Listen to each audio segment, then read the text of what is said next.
All right, hello everybody. Welcome to my stream. I'm DC. You can find me Twitch, Twitter, Instagram, Blue Sky, DC Lasair. That's DCLASAIR. Go to DCLasair.com for all the things. That's powered by Doros.to. I'm an affiliate for them, so if you decide you want a pro account, use the discount code DCLasair to get 30% off for 3 months. Yay! It's amazing. Check it out. And apparently, I'm told by the creator that Doros is the Irish word for door, or an old Irish word for door. So the website is literally door to, and then, your handle. So, yeah, that's quite neat. Anyway, today, AMA, really ask me anything. I don't care what it's about. And tech things, and I'm going to talk about my D&D campaign because I ran Spelljammer on Saturday. So I'll babble about that for a bit. There will be no stream Tuesday or Wednesday. I have to have a small procedure thingy and need to be on an all-liquid diet starting midnight tonight into tomorrow. Then I have the procedure thing on Wednesday, and hopefully I'll be all set by Thursday to, be human. So I have a tweet up with the schedule, like that. If you haven't seen it yet, this Sunday, September 15th, I get to be producer for A Goose Chase to Help End MS over on Cypher of Tears channel at 11 a.m. Pacific. There's the tweet for that. So that'll be a lot of fun.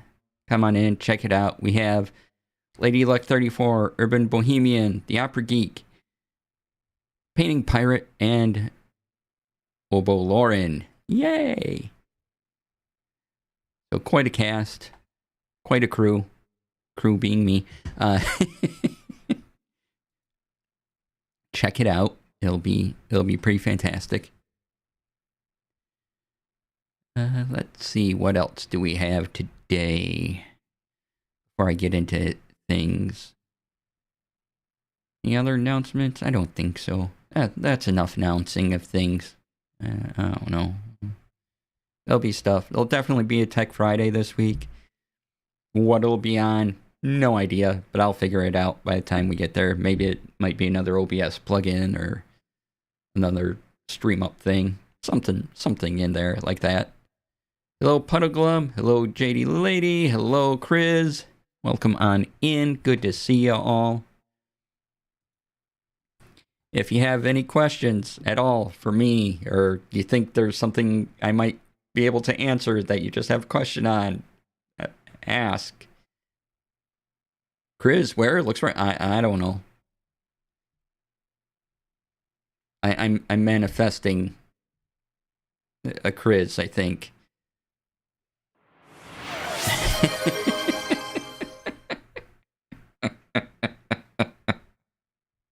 Excellent.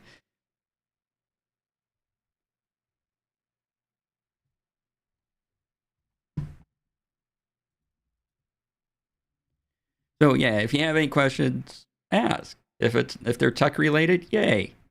Otherwise, we're just gonna kind of go with the flow today and talk about whatever. But first things first, my Spelljammer game on Saturday, we started on Quest to the Infinite Staircase. I just had a staircase appear near their Spelljammer ship, and they decided to climb on in. Talk about the technology of Spelljammer. Yeah, it's great. You have a Spelljammer helm, which they mean like a captain's chair in Star Trek type of thing. Not like a helmet.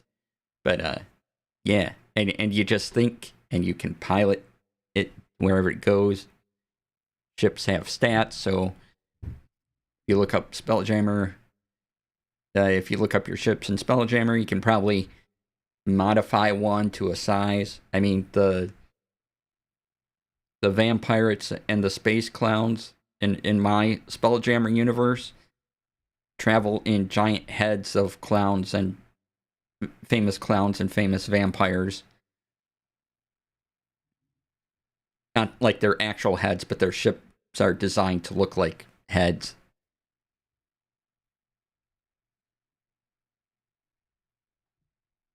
Thought I'd clarify that. And then since they're in the astral sea, none of them age. The clowns don't travel in comedically tiny ships. No, they do not. But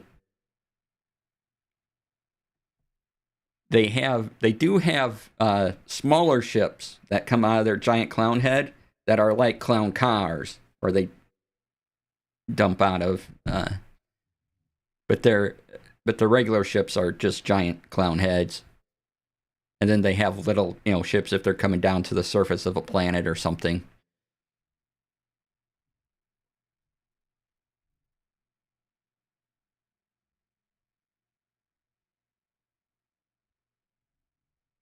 Yeah, so currently the uh, space clowns and the vampirates are at war with each other, and the group has decided not to deal with that at all. So there's just a continual war going on in the background. But they did. I made a staircase floating, and they decided to investigate and travel up it, and eventually they're now on the infinite staircase, and they have met the genie that lives there, controls it all, and he has sent them on their first quest. Which, if you're interested, we are doing, for the first quest, we are doing When a Star Falls, which is chapter 3 in the book. And then we'll probably do Expedition to the Barrier Peaks. They are level 11, so chapter 3 is below their level, so I have to kind of up some monster stats to make it a little challenging. Otherwise, I think they'll get through it fairly quick. It'll be a nice introductory adventure to kind of get used to what goes on in the infinite staircase. And then I think from there, Expedition to the Barrier Peaks fits, because again, they're in Spelljammer. They're in a spaceship, so might as well do more space-like things. Or things that involve space-like things. And that will be closer to their level.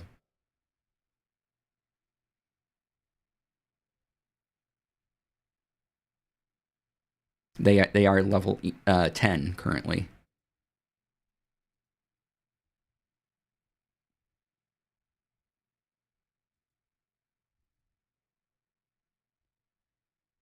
So yeah, it was kind of nice doing a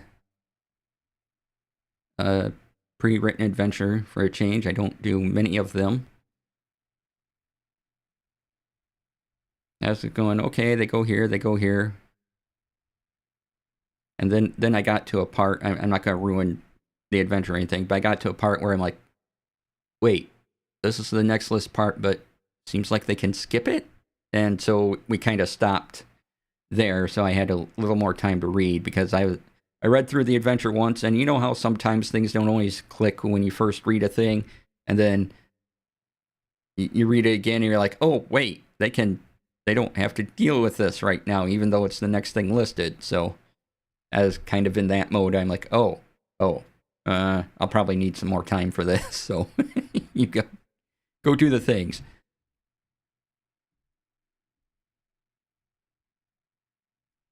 But we converted all our characters to 2024 rules. So that was most of our session. And that took a bit, but got through it. So yay. Had to figure it out, right?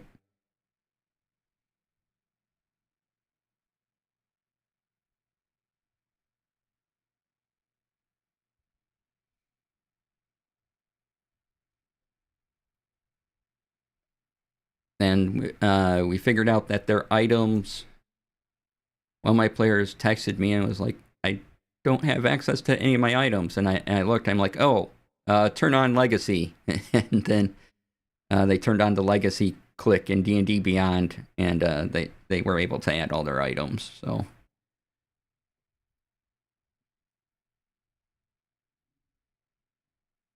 we went through it. We discovered some changes and things like that. One of my players is a gift monk, and he had some secondary abilities he picked up from Tasha's, and those weren't there. And so I reread through everything, reread what Tasha's did, and they put a lot of those into the base monk.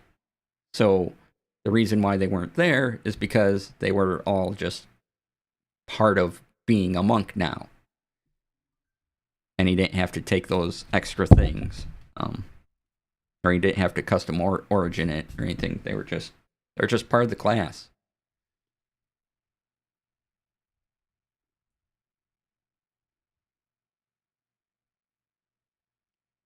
I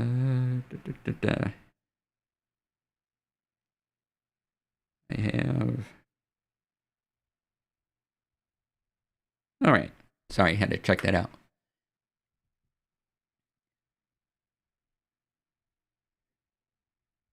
So we ran into a couple minor bugs, but the book officially comes out the 16th, 17th, something like that. So I'm sure a lot more of those little minor bugs will be fixed by then. But nothing that really stopped our gameplay or anything. It was just figuring out what was new and where the new stuff kind of was and what that looked like.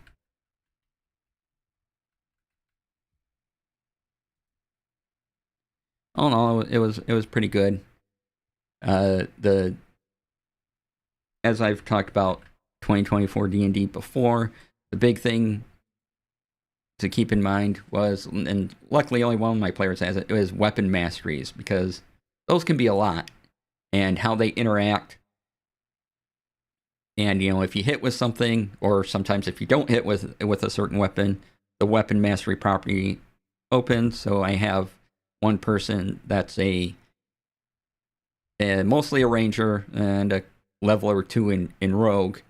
So they have all sorts of weapon mastery properties.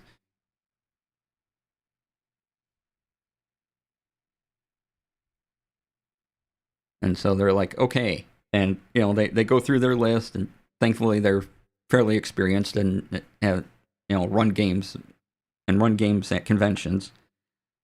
So they know what they're doing, and that they'll go through and list off everything, and I'll just be following along like, okay, that makes sense. Yep. And then eventually we'll get down the pacing of them. And yes, they take a little more time, but weapon masteries are a lot of fun. They're just make so many things fantastic. They really are great.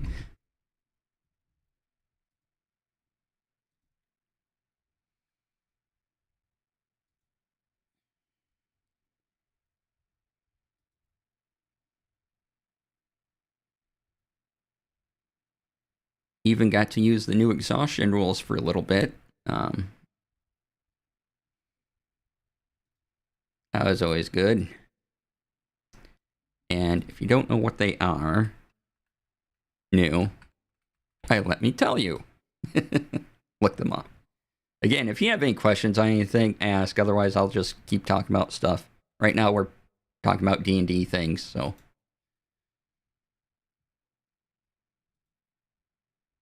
Da-da-da.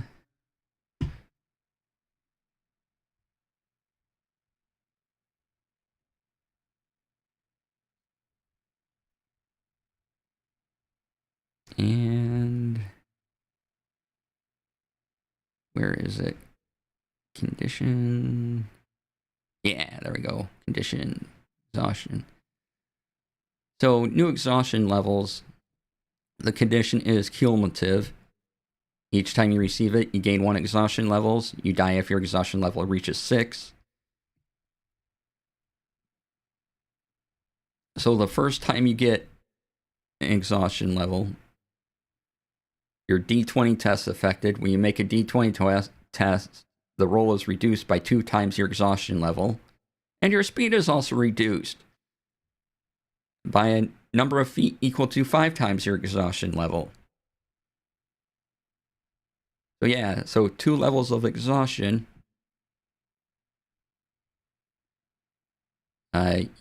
You're subtracting 4 from your D20 roll, and your speed is reduced by 10 feet. So yeah, this can get vicious quick.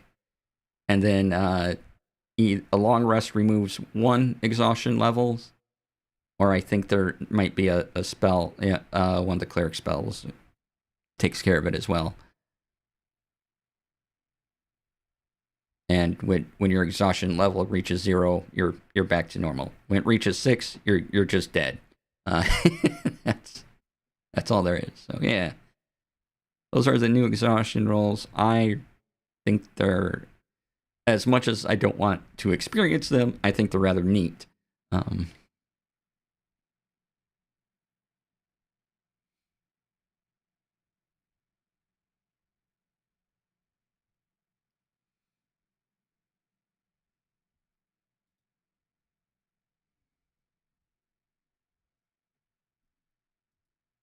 All right. Also, I have some 3 third edition books coming in.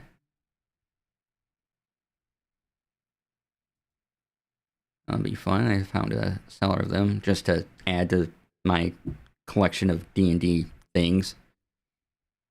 A few of the guidebooks, the little flat guides they had during third edition. Getting a couple of those, that sounded interesting. Because I'm not against taking things from other editions and throwing them into 5th.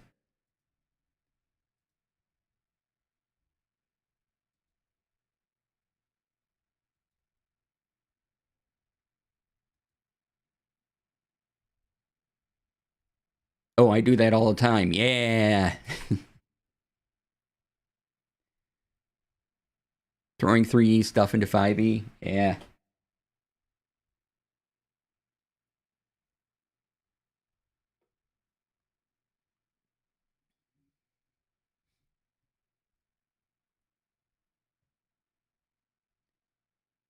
Fourth is much harder to do. Yeah, I can see that.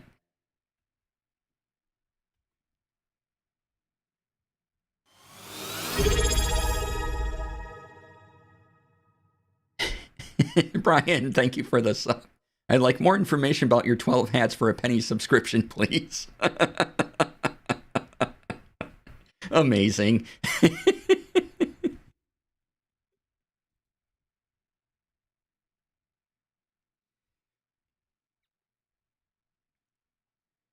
Well, if you buy a subscription for a friend, you get a 13th hat free.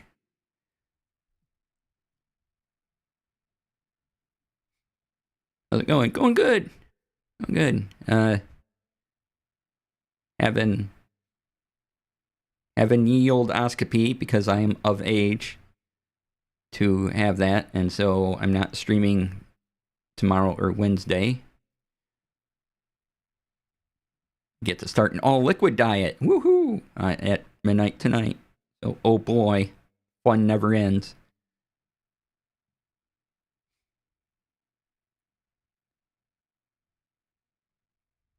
We're talking about some 5th edition stuff, and I talked about my Spelljammer game that I run. And we just transitioned into Quest for the Infinite Staircase. Or to the, that book. The Infinite Staircase book.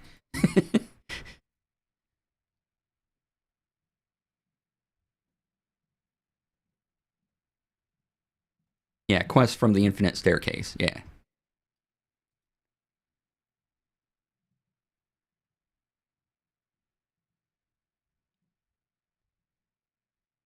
Yeah, we did. They are level 11, so I had to bump up chapter 3 a little bit because that's where I wanted to start.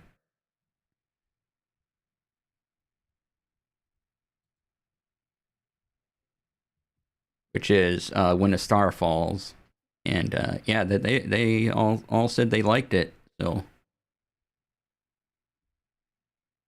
that was great. And I figured since that was the adventure that was printed in the UK and not a lot of people have gotten to experience it, I thought that'd be a fun thing to start with for our Infinite Staircase adventures.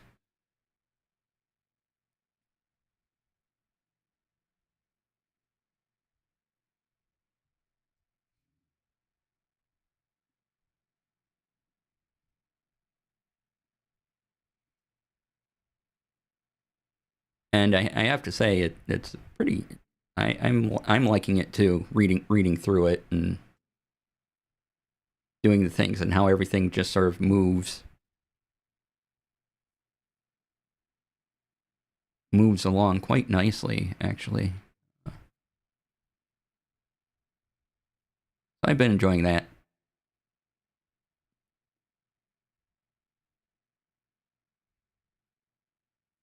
One day I would like to do a whole.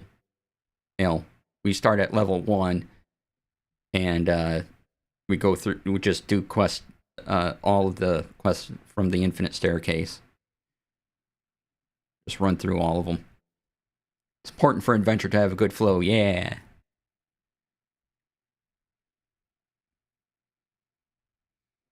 Yeah, I can see why people like this adventure.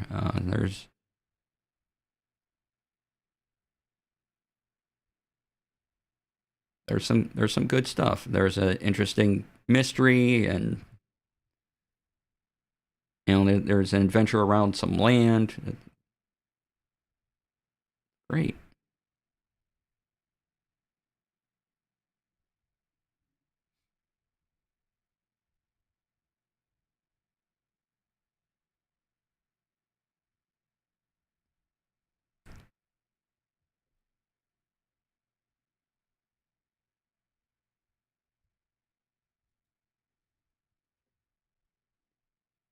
But yeah, so we're going to do When a Star Falls, and then since it's ideally a Spelljammer game, we're going to do Expedition to the Barrier Peaks as well as presented in Quest from the Infinite Staircase.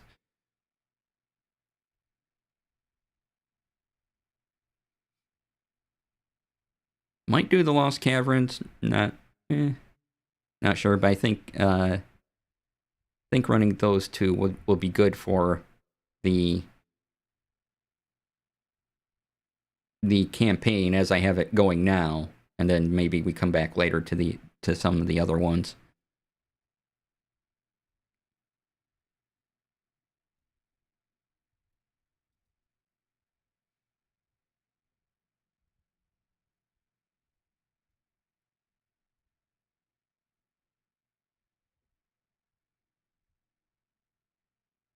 And I also mentioned I have some 3E books uh, coming to me. Found some of the those little guidebooks that they produce. So I got a couple of those. They're getting shipped out to me. So those will be fun. Mostly just to add to my collection.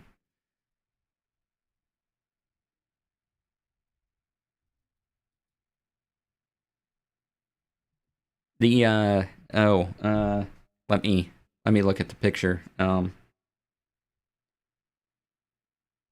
Ooh, you just sent me a picture. I'm like, yeah, those. Those would be good.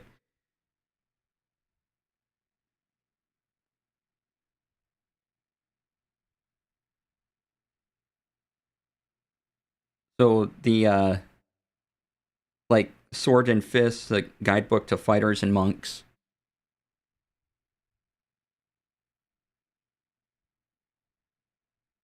Those guides.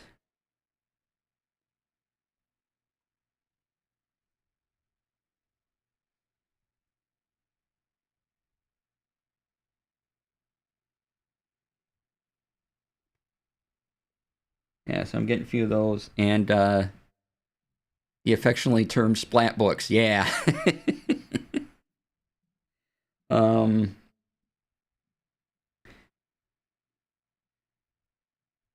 Yeah, he also had a Tome of Beast 2, which I don't have, so I got that from this person as well.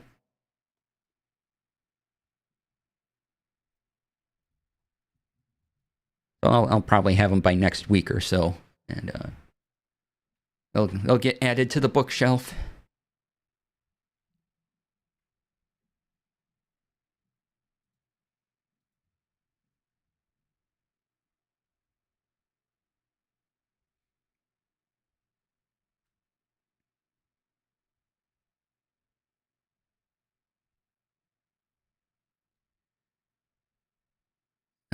Oh, speaking of Dungeons and Dragons, I haven't read this article yet, as I just saw it, and it came out. Well, it came out a few days ago, but there is a study on playing Dungeons and Dragons help autistic players in social interactions. This is on Ars Technica. Again, haven't read it yet, but I'm putting it on my read list for later. If you'd like to check it out as well, there you go.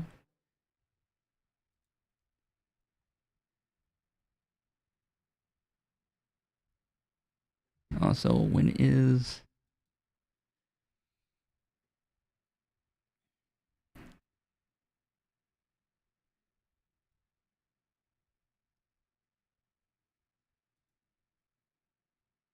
And I believe...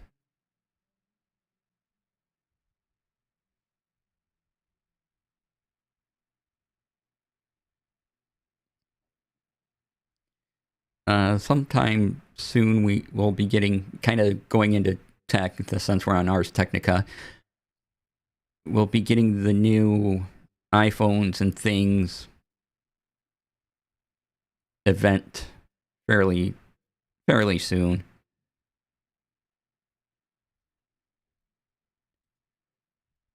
Let's see here.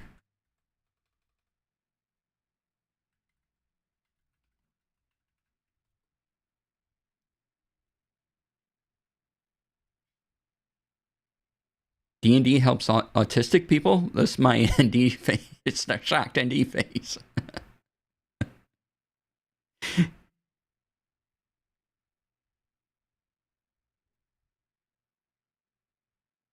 Oh, wait, it already happened. I'll have to read up on it.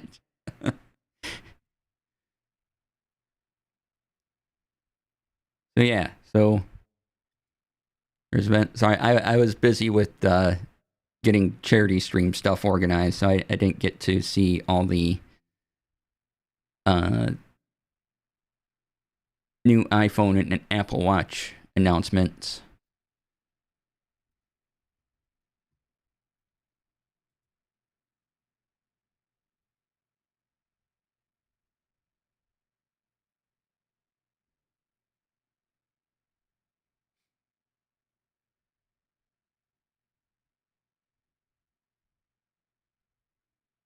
Yeah, here's everything just announced. So when I'm done with stream, I'll read over that, and we can talk about all the things on Tech Friday. But you have stuff like iPhone 16, iPhone 16 Plus, iPhone 16 Pro, iPhone 16 Pro Max. That was no. Apple Watch Series 10, Ultra, Apple Watch Ultra 2, new AirPods, and of course they talked about Apple intelligence features instead of artificial intelligence. It's Apple intelligence.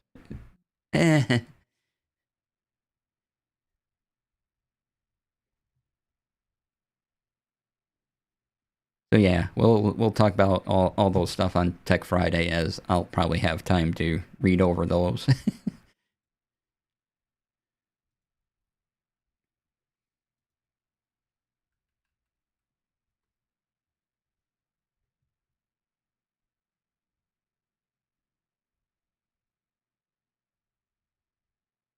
And we'll talk about what's new.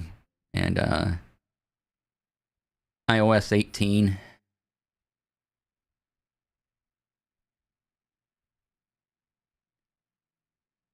Gotta say, I'm really thankful I looked into being able to get some AirPods because they really are very helpful and cool, but they're overpriced. Yeah. Hello. Oh, a topic today is, and welcome on in. Topic today is ask me anything, or if you have any questions on tech, or just kind of free flow at this point. You can ask me anything. If it's related to tech, even better, because I'm more likely to be able to answer it. Or we can or we've been talking about Dungeons and Dragons, so welcome on in. Good to see you again.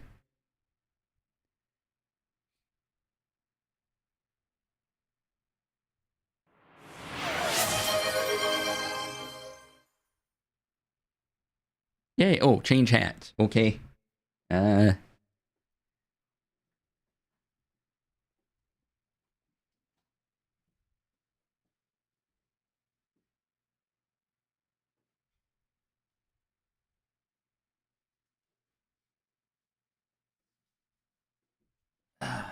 Okay. Change hats. Only mildly related to both. Are you planning on PAX U? I am. Yes, thanks to generous community funding, I am able to have a hotel relatively nearby, and yeah, so I'll be at PAX U.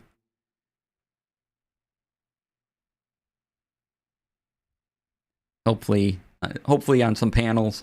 I like doing panels. It's pretty fun.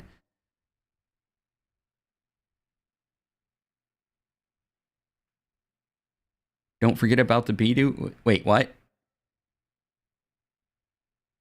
I'm confused.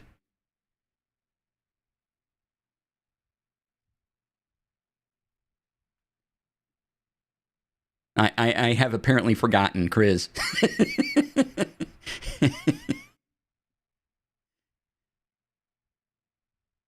Oh, that's Buzz. That's what the bee do.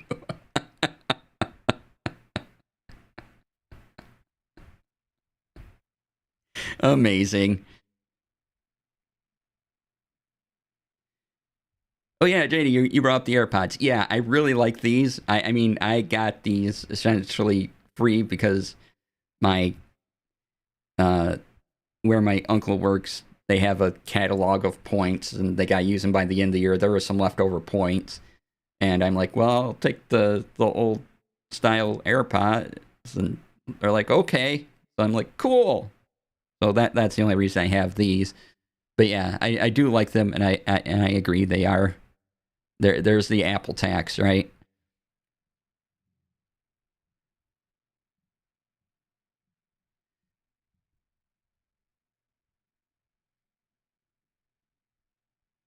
But they are very convenient.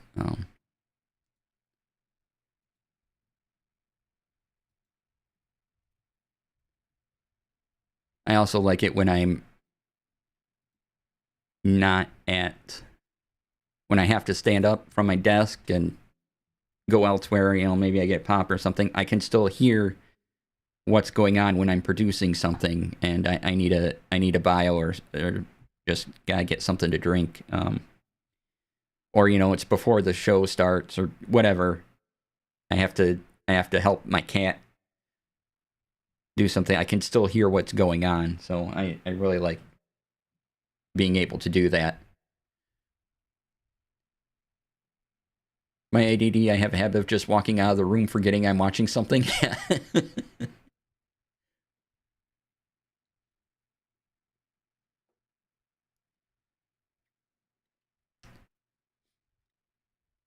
Ever owned an Apple phone, tablet, or laptop, and I just don't get the hype. I did own an iPad once, but that was a number of years ago. That way the noise keeps working. Also, my brain just hears better when there's less distance, apparently. Yeah.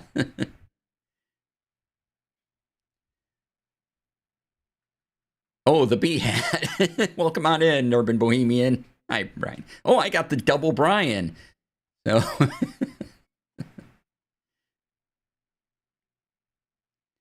For me, it's just what I had first, and I'm just used to it. Yeah. Yeah. There is stuff my mom hands me her Android, and my brain just goes right.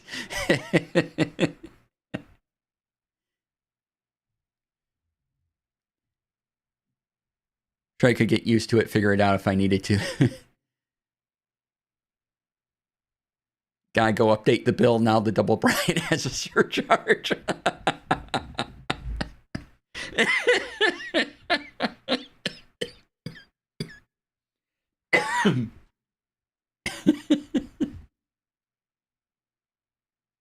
Excellent.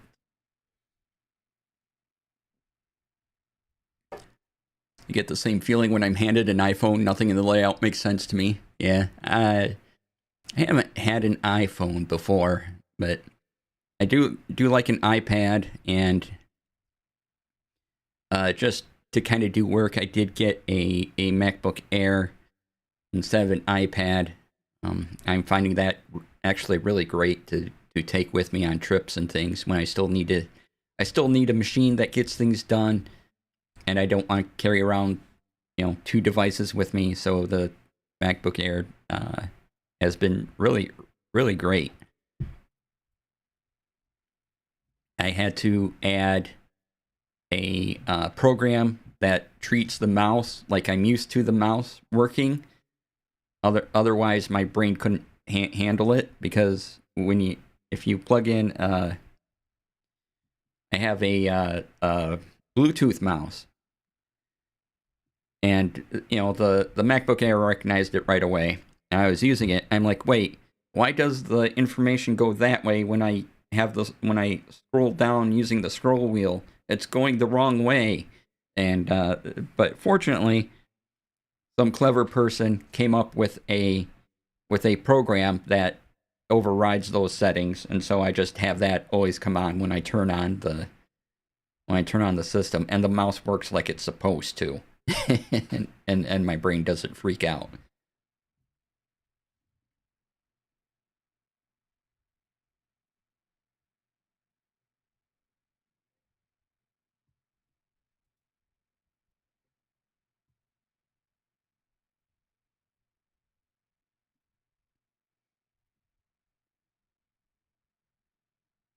Otherwise, it just would have been a bad idea. But I'm glad there was a solution to my problem, and it was free. So I'm like, excellent. It's great. But yeah, I've been real happy with the MacBook Air over an iPad or another tablet or another laptop.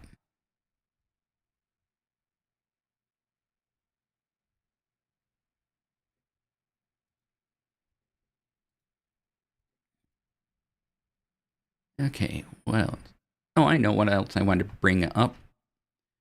Wanted to talk a little bit about this. Again, this is on Ars Technica. But Remarkable has a new tablet out called the Remarkable Paper Pro. And Remarkable is known for making a device that takes notes and works really, really well for that purpose. Well, they have a Paper Pro tablet out that has a color e-ink screen that displays more colors than other things, but they're still a bit washed out because it's not yet quite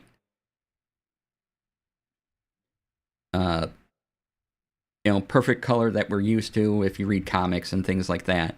If you don't, maybe this will be handy for you, but right now it's probably the best color you're going to get out of an e-ink display. They use something called e-ink gallery, which has richer color reproduction at the expense of refresh speed, according to the article here. A lot of the other color e-readers use Kaleido technology, where you get a lot of those dull, kind of washed out colors. But this has much better color. Actually, I've seen the two pictures of the colors side by side, and it's a world of difference if you're looking at color e-ink screens. Color e-ink is getting there, but yeah. So if you just want a tablet that you can write on that feels like paper when you're writing on it, the Remarkable is probably, their device line is probably what to look at, and the color is a nice addition. But if you're trying to read comics or something off of it, probably not the one for you. There are rumors that Amazon will introduce a Kindle Color next year of some variety. Whether that's true or not, don't know. It's a rumor. But I'd like to see what they do with it.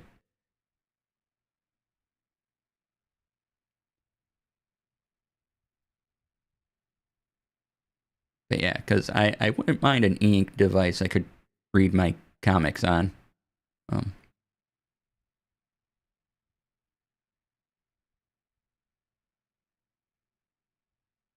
That'd be okay. But yeah, if you like the Remarkable stuff, this one is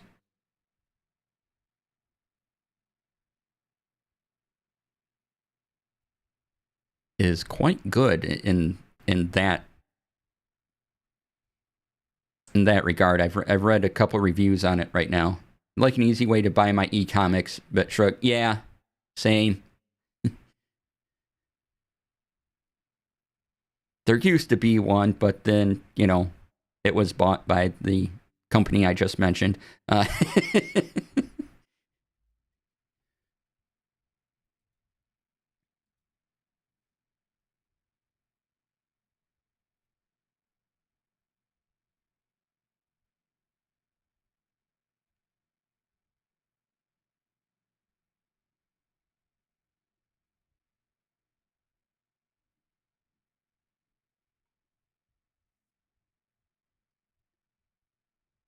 Yeah, I have a lot of. I got a lot of the Humble Bundle comic bundles. So I have a bunch of things in like EPUB and stuff. Like I'm not even sure what to do with those. I mean, I know how to do it, but like it's just extra work to get them all to. Oh, odd question about the Atom Vertical plugin. Okay, go for it.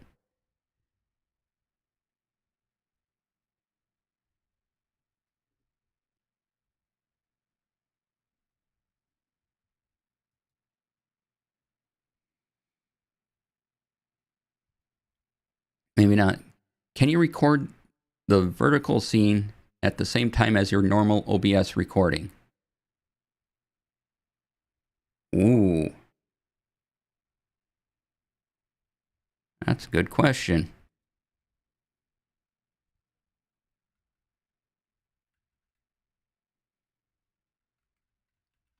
Let me see here.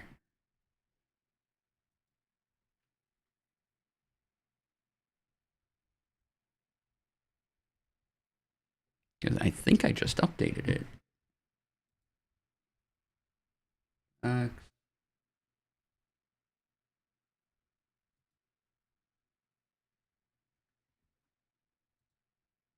Vertical scene. Where? Okay, where did it go? Oh, there it is. Site seems to say yes, but they aren't making this distinction of being a separate replay buffer versus hitting record, and both vertical and horizontal scenes being recorded.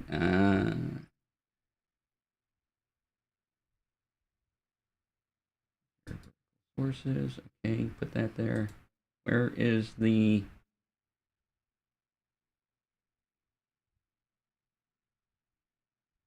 Oh, there it is.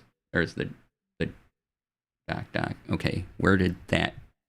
On what screen did that appear?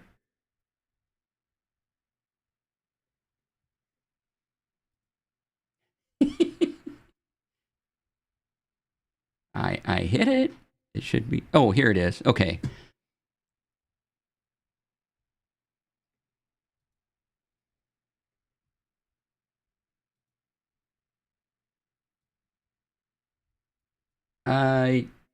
Yes, you can. Yeah.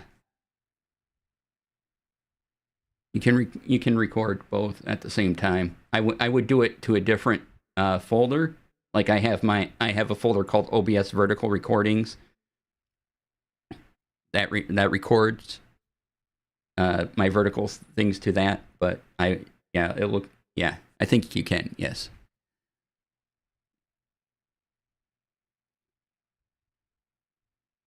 In a separate replay buffer versus hitting record in both versions. I think that's the next thing I'm going to try and set up. Yeah, your poor hard drive. Yeah.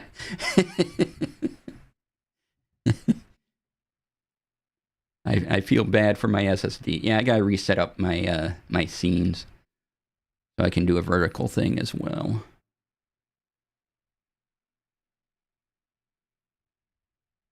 Even if I don't broadcast it, just having things recorded vertically for YouTube Shorts and things like that would be pretty great.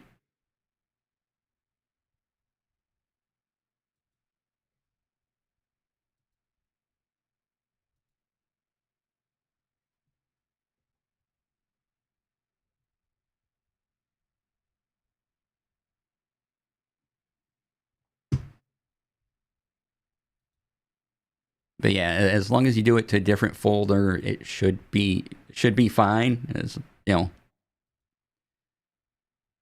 if your computer screams at you about it, well, there's nothing I can do about that. But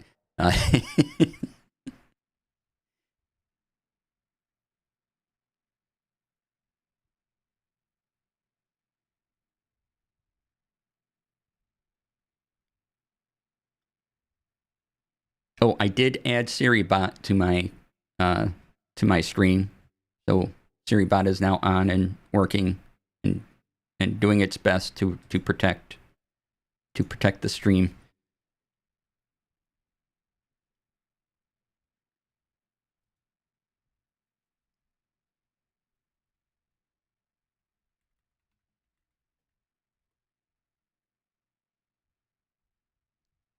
I should be able to say that. Oh, doesn't it come up when you say goodbye? I thought it did a thing. Maybe not.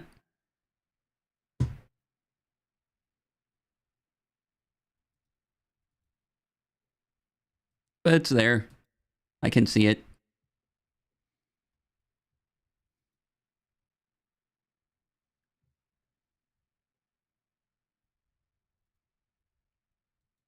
Maybe it's a setting you have to turn on. Oh, it could be. But so when I turned on my stream today, it said SiriBot has joined your stream. I'm like, yay! Go SiriBot. Go SiriBot.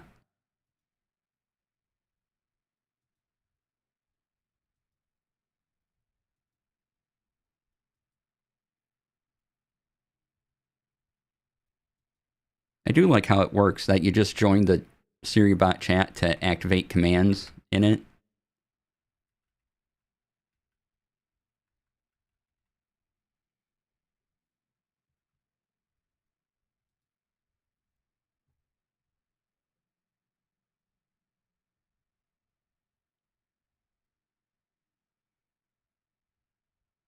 Let's see here. Now I'm looking to see if it tells me anything. Okay. I'll worry about that later. Let's see here. So we were talking about Apple stuff, and we talked about vertical things. Yes, I would love to stream more in using YouTube Vertical and stream live to that, but it's such a pain to set up every single time. I would love an easier way to do that. Because I just don't want to do it every time I stream.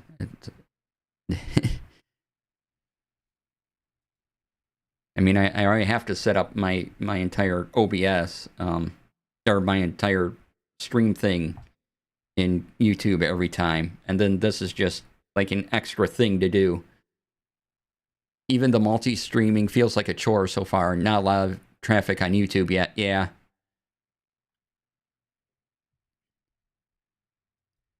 Yeah. That part I'm kind of used to doing now. The only thing I don't like is creating a thumbnail every single day for it.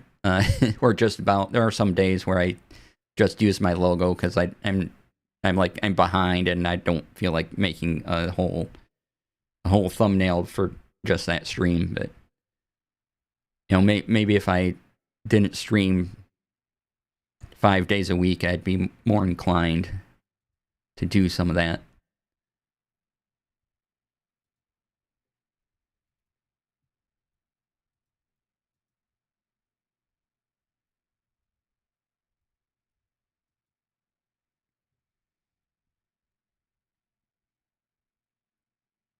So yeah, it would be great if that process was easier.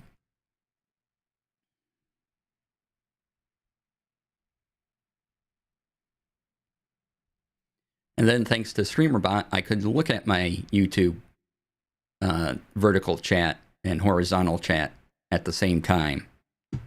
That'd be fantastic.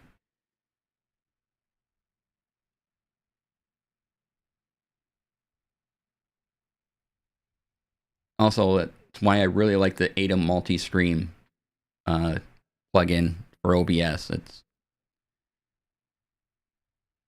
is very useful.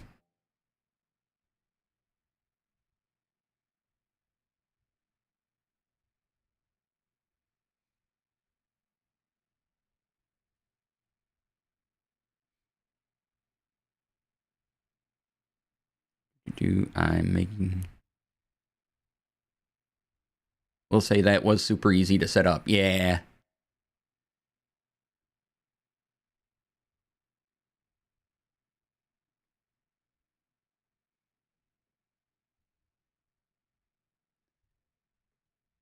The hoops each platform makes you go through, that's the pain. Yep. It's platform specific things.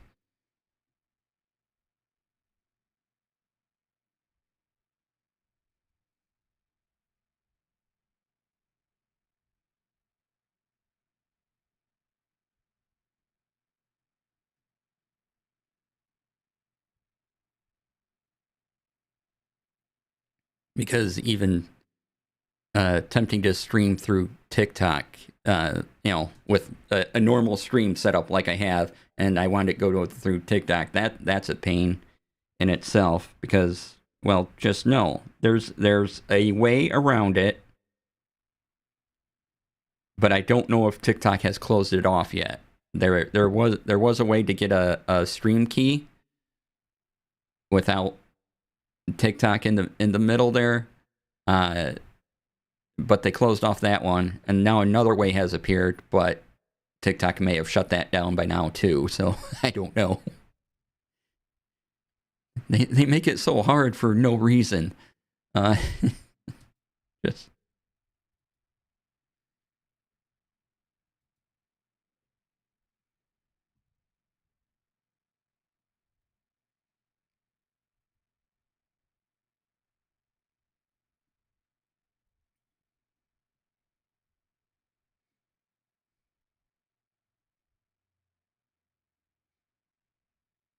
I'm sure a lot of people would like to use TikTok, and have their regular stream go without having to have so many followers or using TikTok Studio like I believe you still have to do. And yeah, it's kind of a mess.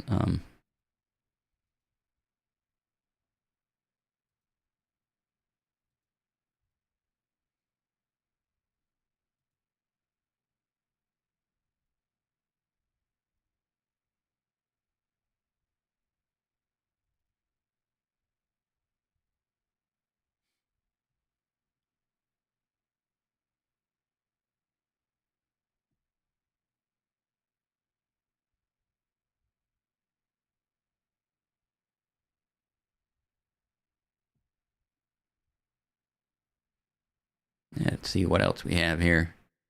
We covered D&D stuffs, tech stuffs. Again, any questions at all, feel free. Doesn't matter what they're about today. I know a thing I can plug. Oops, my chat just went far away.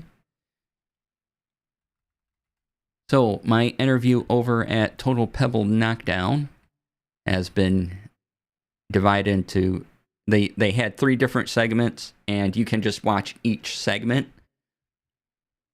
if you want to, or you can watch the whole thing or listen to it since it's a podcast. Total Pebble Knockdown is the name. But the 3rd segment is up, where we talk about 80s and 90s cartoons. Let me find that again.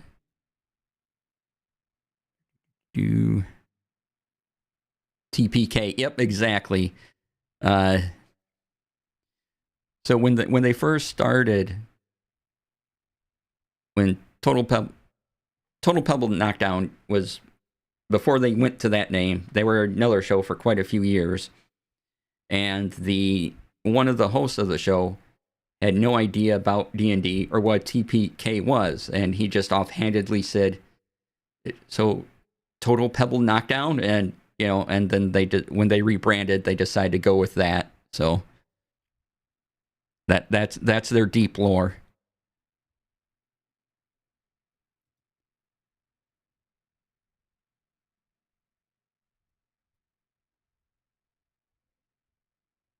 Oh, here we go. I found it. So yeah, if you just want we talk about producing charity streams and producing regular streams, but if you just want to hear me babble about 80s and 90s shows and hear their insights on them, there's that link.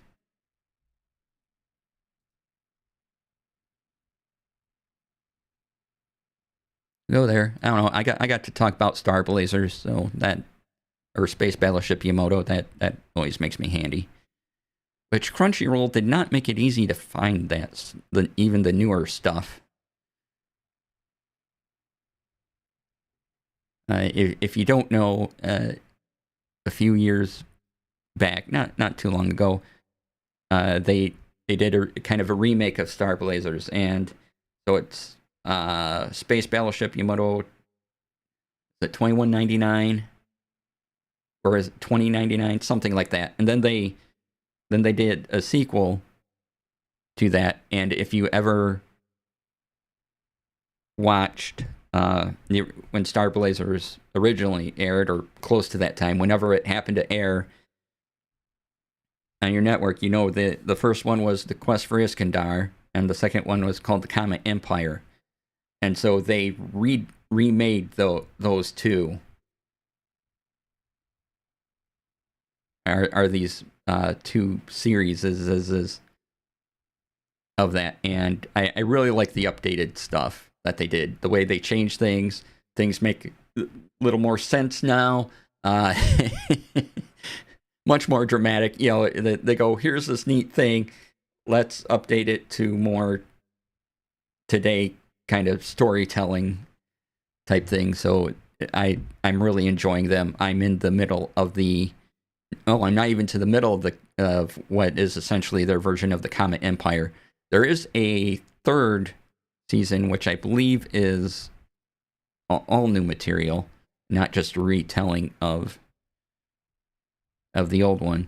And if you had ever seen Star Blazers, if it aired on your local TV networks, they aired the total of the Comet Empire, and the ending is really depressing. And when you're young and suddenly you see all this stuff, and then they come up to the ending, and you have no idea how to process these feelings of how sad this is. You're like, wow. And so, because the creator was like, yeah, this is it, this is done. But then he got such a response back that they made a second movie of the Comet Empire, and they completely changed the ending so that it wasn't the sad thing. And they had, there's a total of 5. You can find 5 movies labeled Star Blazers, Space Battleship Yamato now, and that's why there's 3 series to the series, because there was one after the Comet Empire. After the movie about the Comet Empire came out, changed the ending. Then they did a third series and a couple more movies. Hooray for a light sprinkling of childhood trauma from media. Yeah, right. Like, I'm up at Saturday morning because that's when it aired locally for me. It's 6:30 a.m. I'm having my cereal, and suddenly this great tragedy happens. That's really sad. I'm like, oh wow. Well, I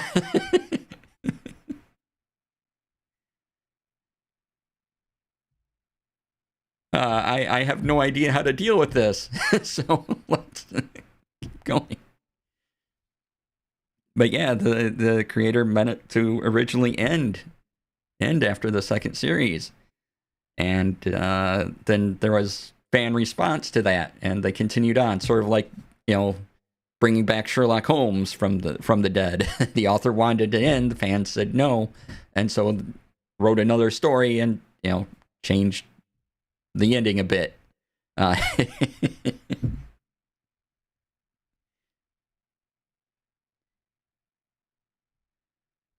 So yeah, and I enjoy all five of those movies.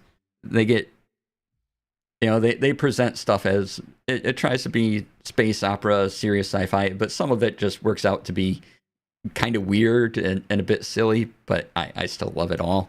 Uh, and like I said, I'm really enjoying this new take on the Comet Empire space battleship Yamato over on Crunchyroll. And then I have the third series to go through, which is a kind of a leap forward in years.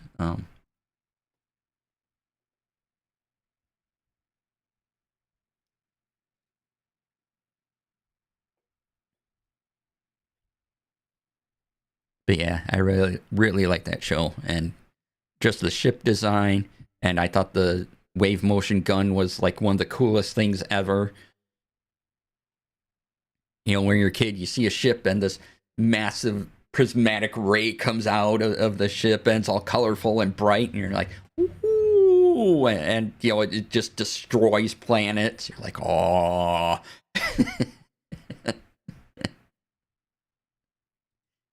It's amazing.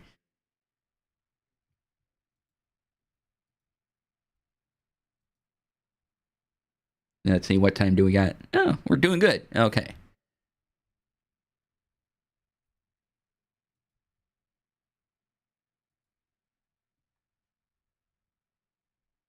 But yeah, that was one of my favorite cartoons for a very long time. Like that and Voltron. Yeah.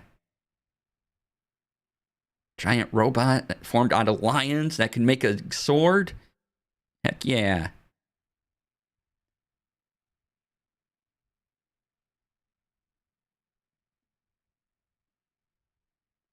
I miss Voltron a little. Yeah. I did like the even the car. Oh yeah, the car version was something else.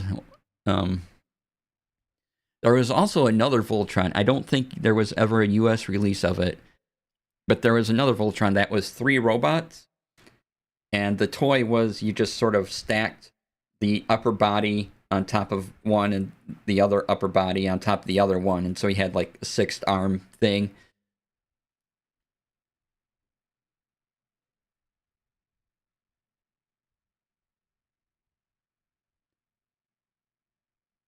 Yeah, the I did like the Voltron Netflix did just a few years ago. I can't remember what exactly they called it, but I rather enjoyed that take.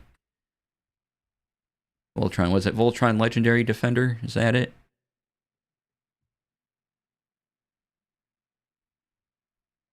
Yeah, yeah, Legendary Defender. That was wonderful. I really enjoyed that.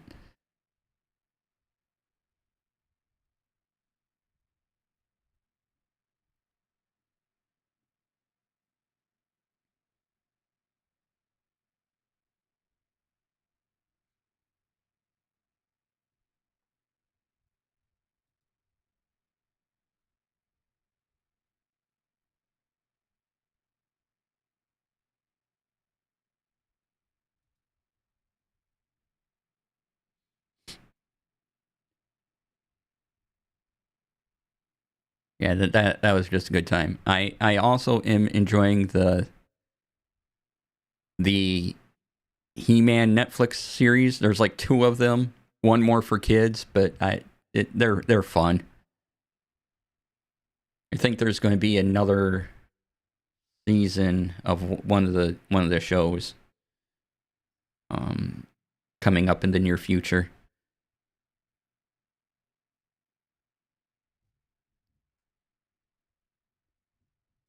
I get the names of them confused because they're 2 running at the same time and slightly different He-Man timelines, and yeah.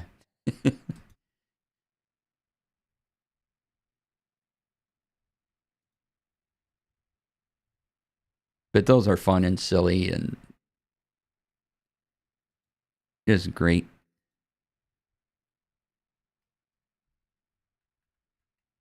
Oh, I have to find another. Speaking of shows, I have to find another detective show to obsess over. I'm all caught up with Grantchester,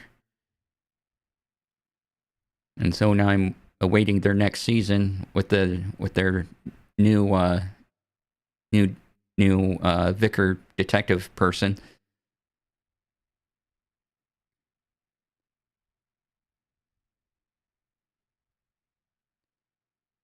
I think, yeah, I'm all caught up with Silent Witness.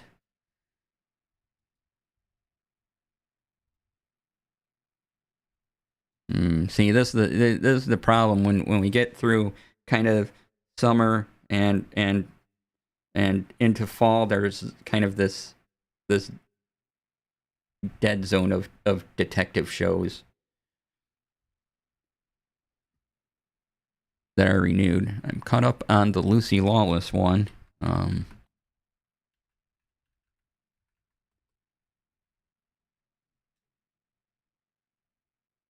What was that? Yeah, My Life is Murder. That's a fun show. If you want kind of a light detective show, check out My Life is Murder.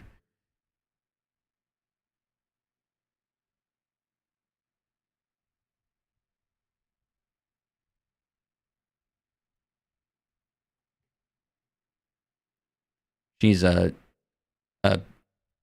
baker that used to be a police officer. Okay.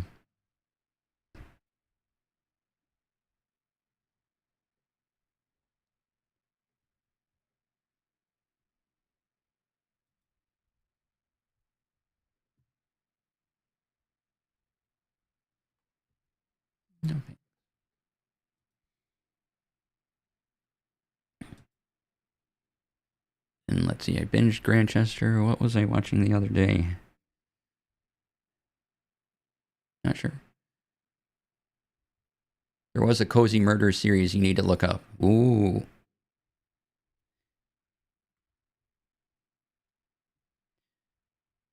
The Marlowe Murder Club. Yes, I want to see that. Yeah. I heard about that one too. I think that's coming to Masterpiece, isn't it? Comes to US in October. Yeah, it'll be on Masterpiece. See, when did they say it comes out? No, I don't want to view the trailer. I want to know when. We have to wait until October 27th. At least that's when it'll air on the network. I don't know how quickly the network airing to the streaming service is, because I just have a subscription to PBS Masterpiece.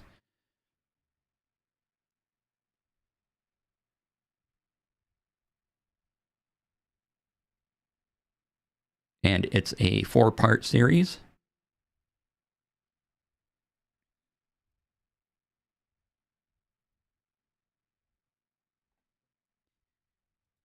And Death in Paradise has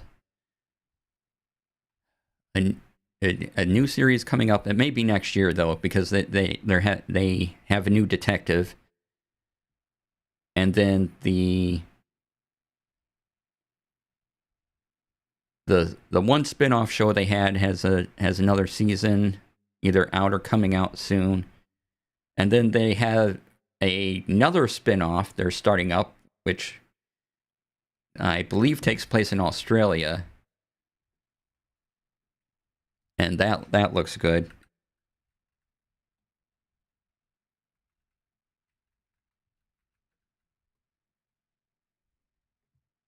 But yeah, Death in Paradise is a lot of fun.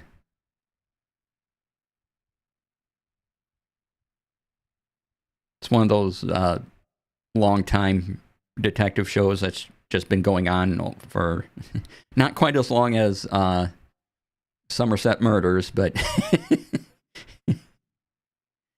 it's been running for a while now.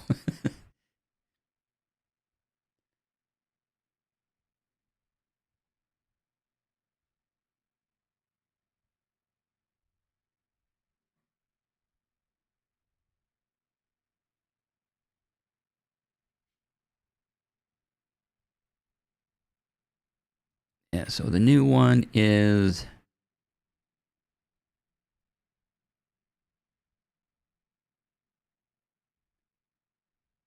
so the one that takes place in Australia will be called Return to Paradise. And I think so Death in Paradise, I forget where they shoot, but they have a fictional island called San Marie, and that's where it's a kind of a Caribbean island, and that's where all the murders take place. And I think the one that features one of the former detectives back in the UK, I think that's Beyond Paradise. So you get your Death in Paradise streaming universe, I suppose.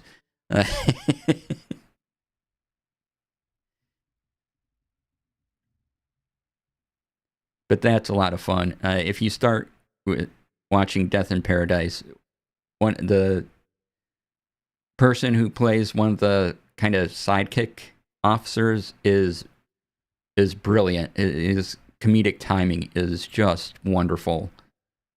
Let's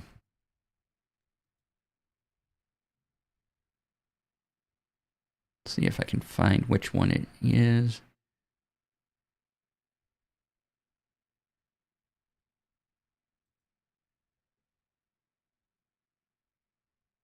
Oh, I wish I had a picture. Oh well. Yeah, but Death in Paradise, again, kind of more cozy detective show, crime comedy. And as with all the long-running shows, it goes through cast changes, as I've been mentioning. Beyond Paradise is fun, and yeah, I'm looking forward to seeing Return to Paradise.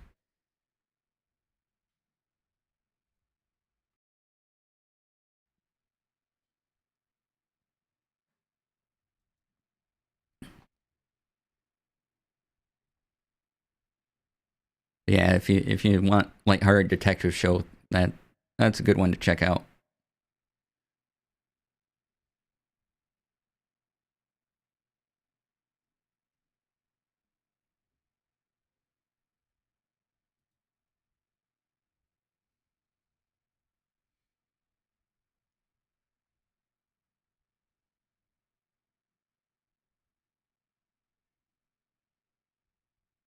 And let's see here. I've caught up with Professor T, which is another comedy detective show I enjoy.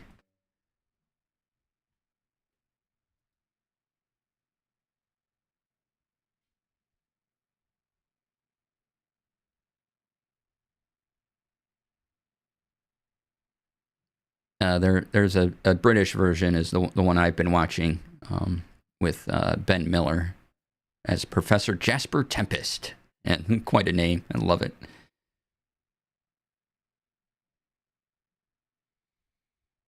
And let's see here. What else have I caught up with? Oh, yep. I've seen McDonald and Dodds.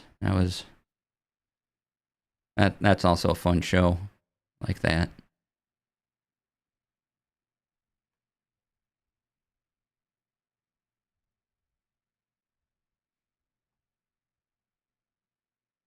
And I don't know when we're getting the final season of Vera here. I know it's already aired in the UK, but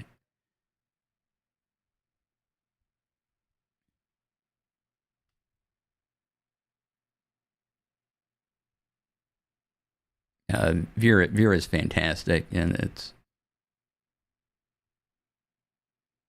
it's not quite I wouldn't necessarily call it a comfy detective show, but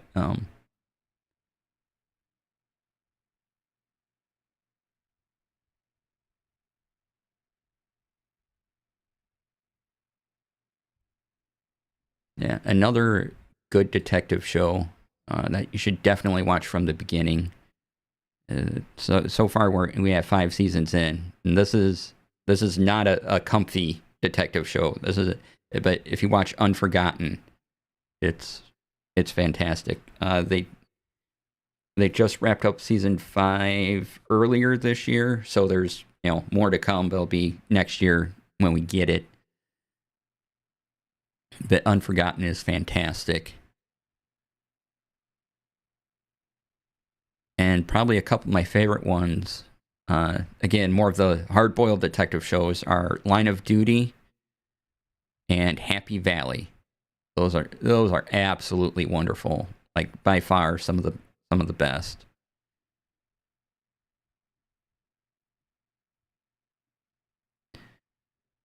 And Happy Valley and Line of Duty are both they have.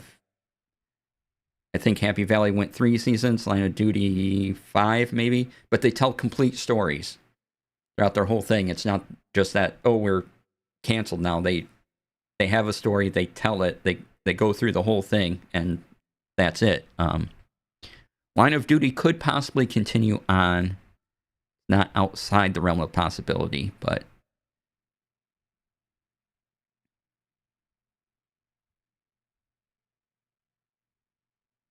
yeah, those are kind of far and above other detective series.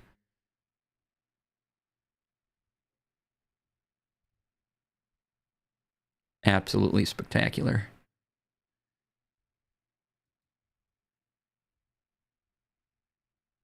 And let's see here. Yep, I caught up with Shetland earlier in the year. That's a pretty good one.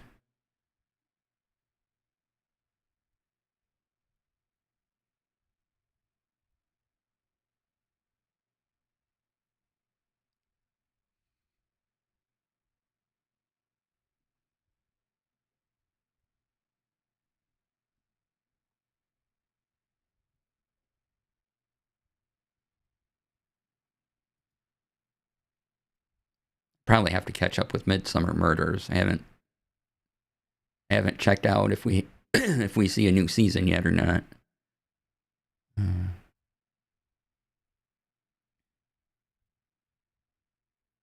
But man, Midsummer Murders and Silent Witness have been going such a long time.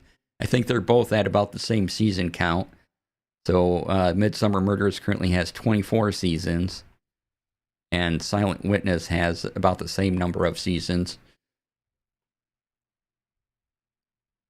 And I've talked about this before, where I really like being able to sort of binge these older shows that have been on for a while, because you get to see the advancement of technology, not only of the filming process, but also Silent Witness started before cell phones,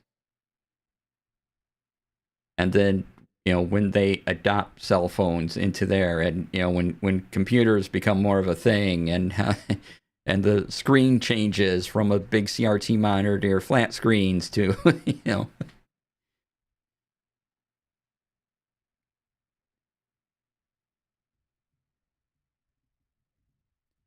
but me liking tech, I look for that stuff in those shows. So,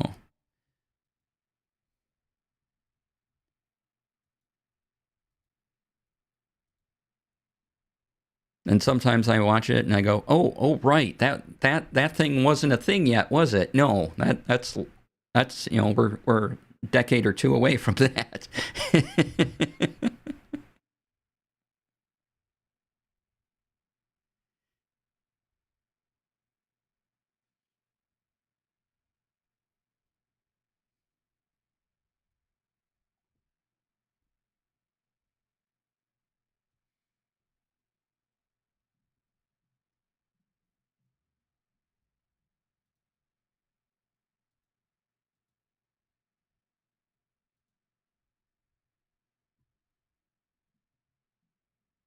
Yeah, phone boxes get regularly used and things like that. What I like about Grantchester is it's a relatively recent series. I think it's only gone. I think there's 8 seasons of that right now, but they're a period piece starting in 1953, and now we're almost in. Now we just started into the 60s. No, I think it was later than 1953. Uh, but now we're getting into the early 60s, and they do a wonderful job of the costumes and not having cell phones in this. There might be mistakes somewhere in there, but otherwise they kind of knock out that feel of it. And so a show not actually filmed in the 50s, it was filmed just a few years ago, and then they make it look like the 50s. It was just fantastic. The work that goes into costumes and things is amazing.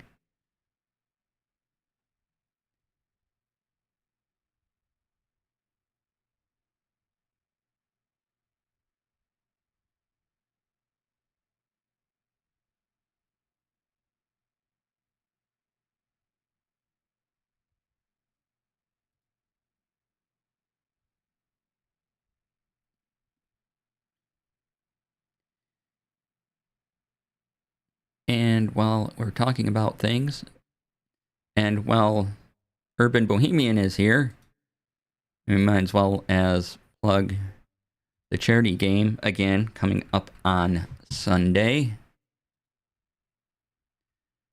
The Goose Chase to Help End MS. I'm producing.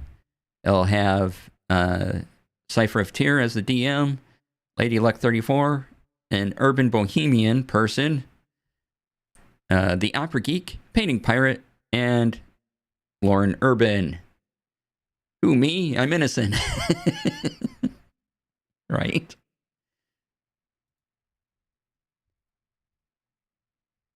So yeah, I'm looking forward to that. And the Goose Chase games are always fun. If you haven't seen one before, check out this one. And it's for an excellent cause. So come by, support the charity, and once we have the link, we'll be sharing that everywhere.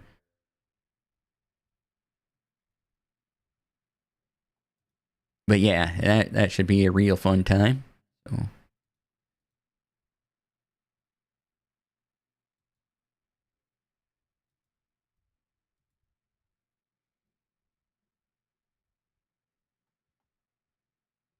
And I was asked to produce. I'm like, oh, okay. And now there's like stuff to do for it, and I'm just being on top of it. I'm like, wait, am I getting ahead of myself? I don't know. But I did stuff. So here, send out a tweet. Yeah, I can send out a tweet. Oh yeah, just that. Let's see. What else can I do here? Oh, I better keep up. Okay. Gotta check a couple things.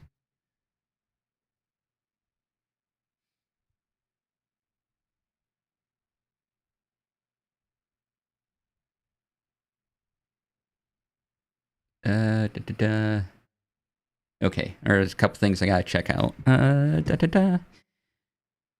Which time? Time. 4:37. Okay, let's take a break. I'm gonna run some ads, and that'll be good for my channel. So stay tuned, everyone. We'll be about 5 minutes. I need to kind of walk around, stretch, do the things, and be right back. Boop.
All right, everybody, welcome back. Glad to see you all again. Everybody in, I had a thought and I just lost it. Oh, I remember what I was going to say. Let me double check here.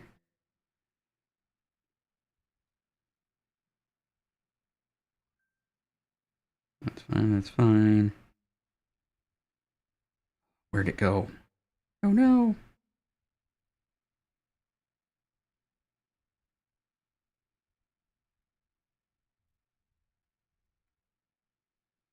Well, I got one of those emails where, a sponsorship that was for Monopoly Go.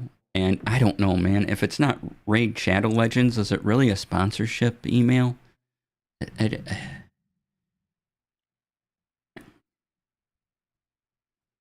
mean, I can make, thousands from Monopoly Go, but, I could make more with Raid Shadow Legends, so.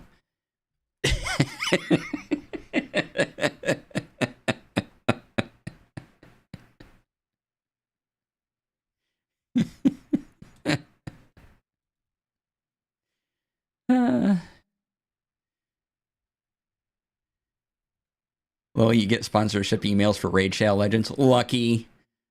They don't send me those anymore. I get different games now.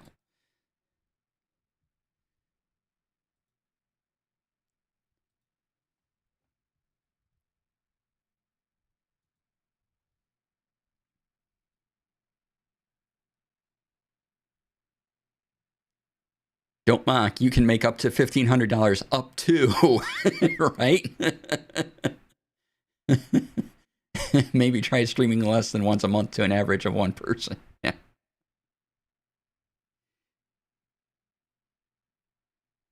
I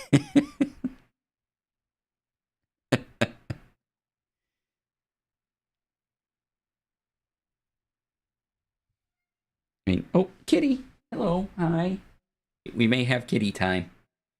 I'm surprised I haven't gotten a sponsorship email for Raid Shadow Legends. Grizz, come on. You gotta get on the sweet Raid Shadow Legends list.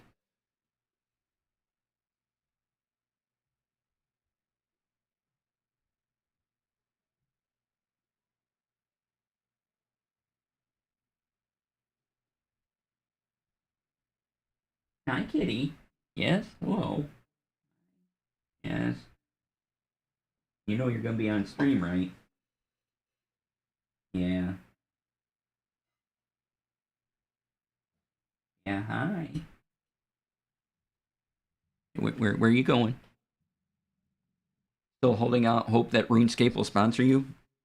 Yeah. Come here, kitty. You gotta appear on screen now.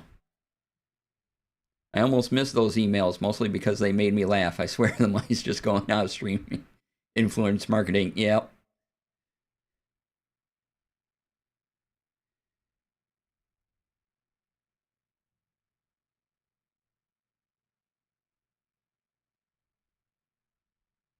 Oh yeah, JD Lady says hello.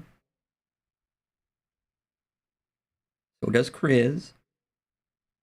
Yeah.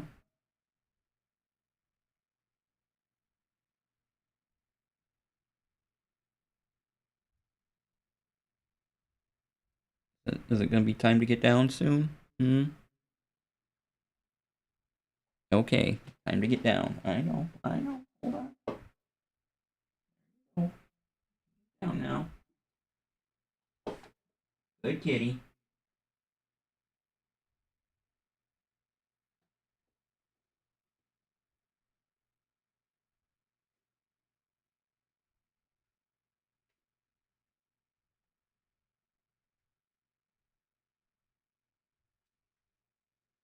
Good kitty. Yeah.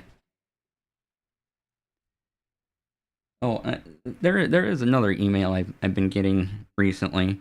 I know people use Fourth Wall, but I'm getting emails from them, or they claim to be from them, uh, telling me I should use Fourth Wall, and I don't know. I see people use it, and I get head of creator partnerships. I'm like, I don't know how I can help you. But so if anyone's used Fourth Wall, let me know.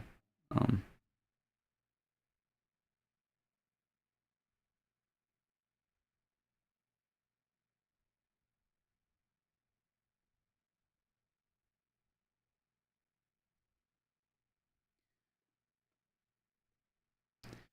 they're hitting me up a lot too. I signed up, but looking at the upcharge on their items was a bit much for me. I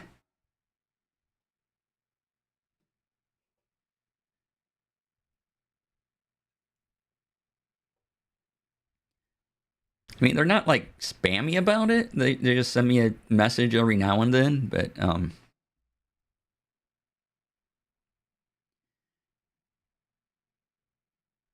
I can't imagine someone paying a premium on a standard item just have my logo or emote on it.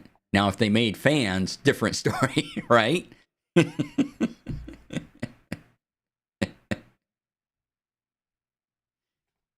Yes, hello. Yes, kitty. I know you're here. Yeah. Hi. Yes.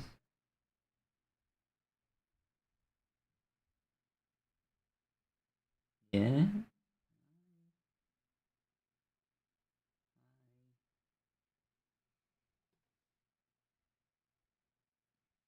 Yeah. Yes, kitty. Yes.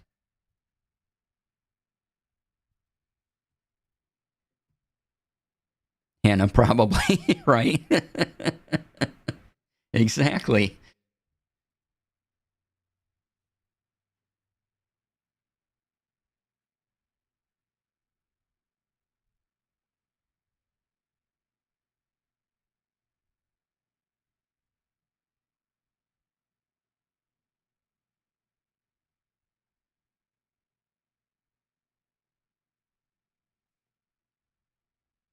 Where are you going, Hannah?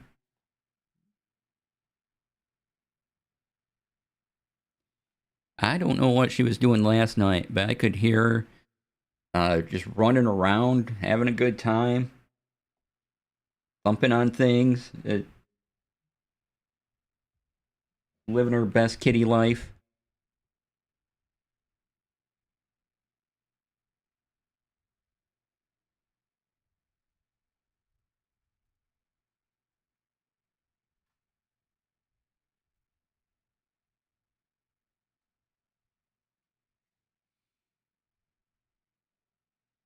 We have this, like, you've all probably seen these. They're like little cylinders. They have a hole in the middle so the cat can crawl in.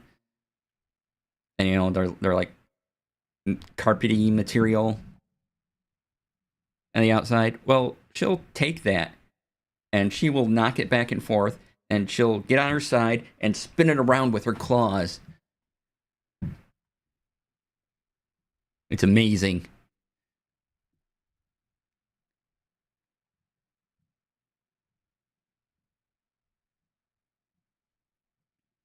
But it's right under the window, so she can jump up on top and look out of the lower window.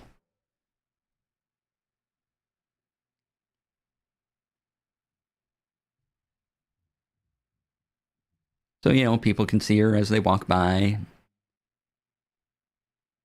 Had someone wave to her once, and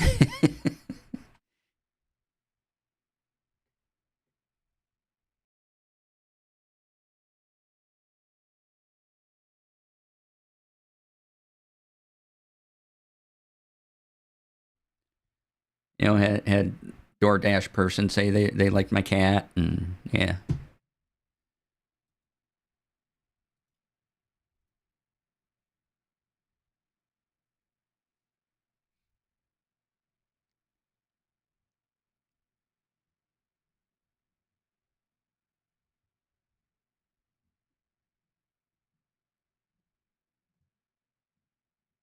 Let's see what else can we got. We got some time yet. What time do we have? Yeah, we got a few minutes yet.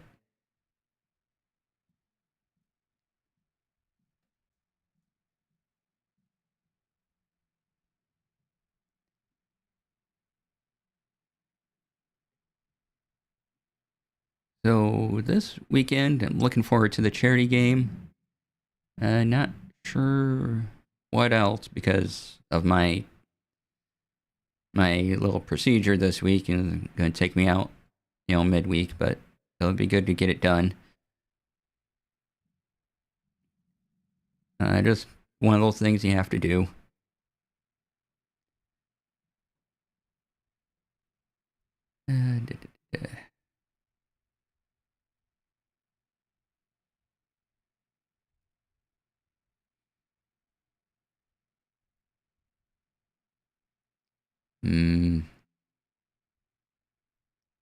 Maybe I'll go get tamales on Thursday.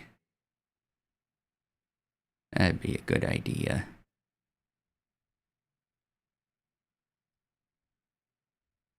I can, tamales sound nice, yeah. I can take a walk in the park and then drive another couple minutes down the street and go right into the tamales place.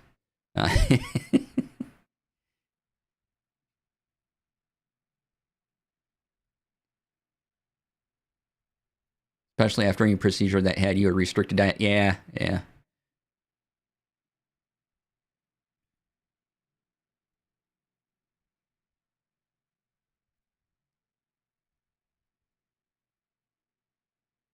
I still have some leftovers from a couple days ago that are okay for me to eat today, as long as I eat them before midnight.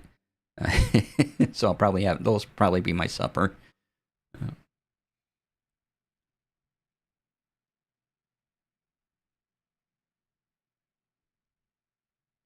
And then liquid diet. Oh boy, looking forward to that.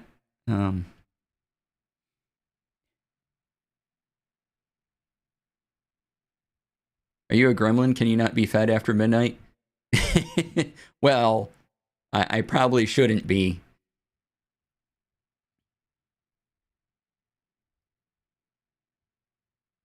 But yeah, so I can get through the procedure. They said, midnight's kind of the cutoff time where it's like, nope, liquid diet now. And so liquid diet all day tomorrow, procedure Wednesday. Luckily, it's hopefully late morning, early afternoon Wednesday, so I'm not, waiting too long, but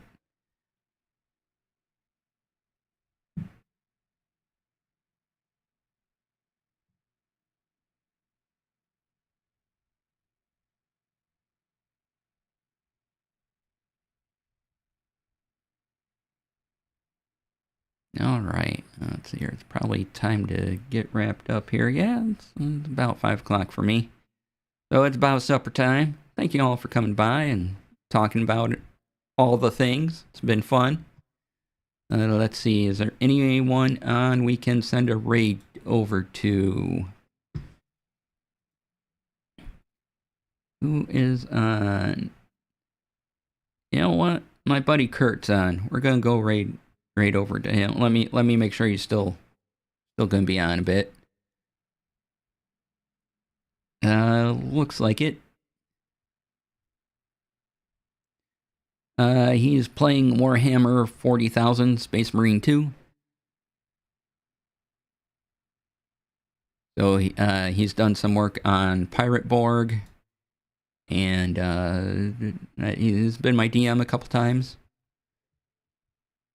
Does some online games, so let's show him some love, and yeah, go over there. Thank you all again for being here.